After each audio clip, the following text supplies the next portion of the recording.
Okay, this week we're going to be taking an assessment. The assessment is going to be a single filer filling out a 1040 form and a married couple who's filing with dependents. So we're going to practice that in the test review today, and then in person in class this week, you're going to be taking that assessment and grading it.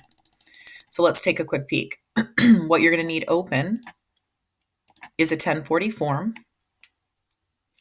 Go ahead and get that open right now.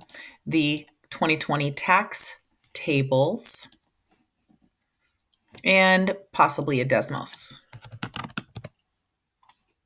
just called it Demoms. There we go.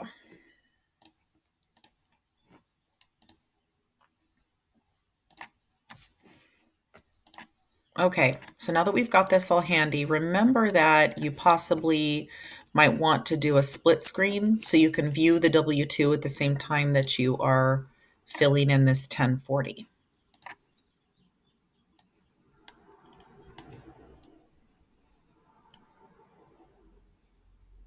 Okay, so starting with the first one, we have a single filer, Jane Kurtnab. Because she's single filer, we check single up there and then put first and last name. Notice there's no middle initial, so we don't have to put a middle initial. Her social security number is right up here at the top box, 000000000. There are 9 digits in your social security number. If it was a joint return, we'd fill in this line, but it's not. Her home address is what's listed on the W-2 is 15 Wooster Square, Trenton, Alabama, 35774.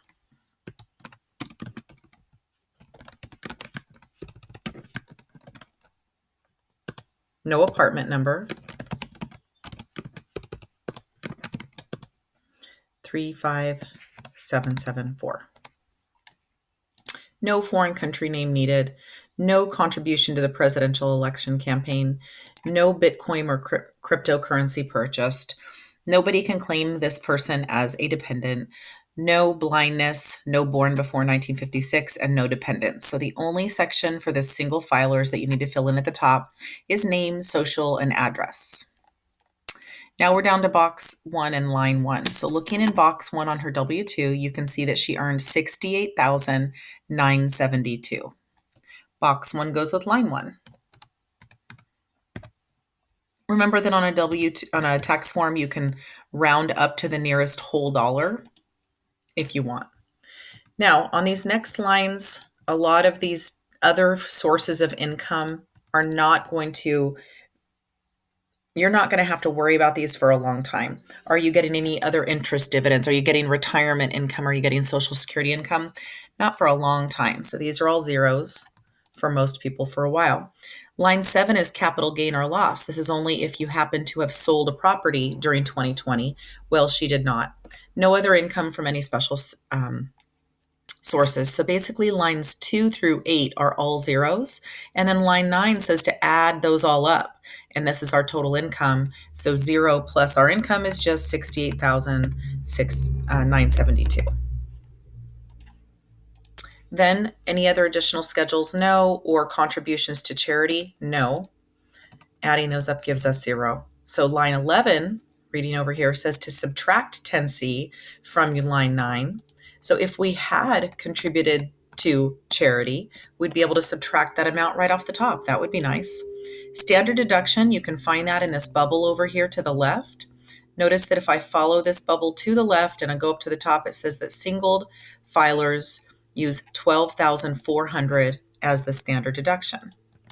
That is also the minimum number of how much you'd have to earn in order to file your taxes. So qualified business income, none. Add line 12 and 13 together. There we go. Now we do the big subtraction, and this is going to be our taxable income. So 68,972. Grab your calculator and subtract 12,400, and you're going to get 56,572. This is the amount we're going to go look up on the tax table, 56,572. I'm going to do that one more time to check. Yep, got it. Okay, so go ahead and click on that tax table. We're going to scroll down to the 56 box.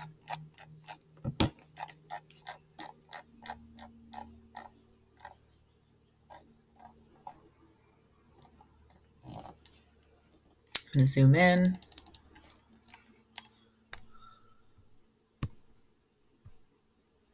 Remember, we're going into the single column, which is this first column here. So 56,572 is going to fall right here in this category. 56,572 is in between 56,550 and 56,600.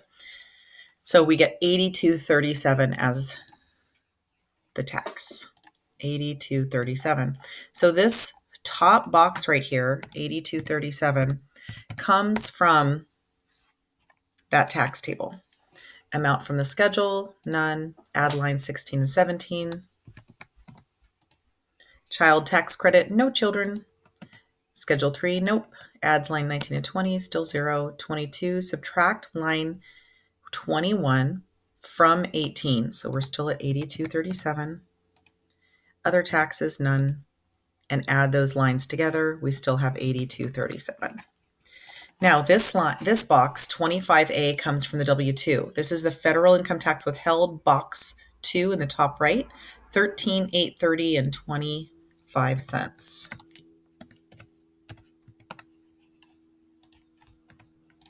No other 1099 income.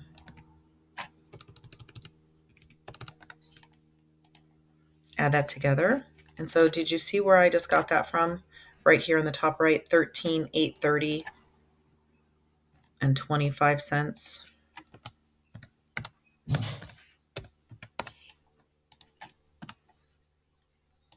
No estimated tax payments. None of these credits apply to us.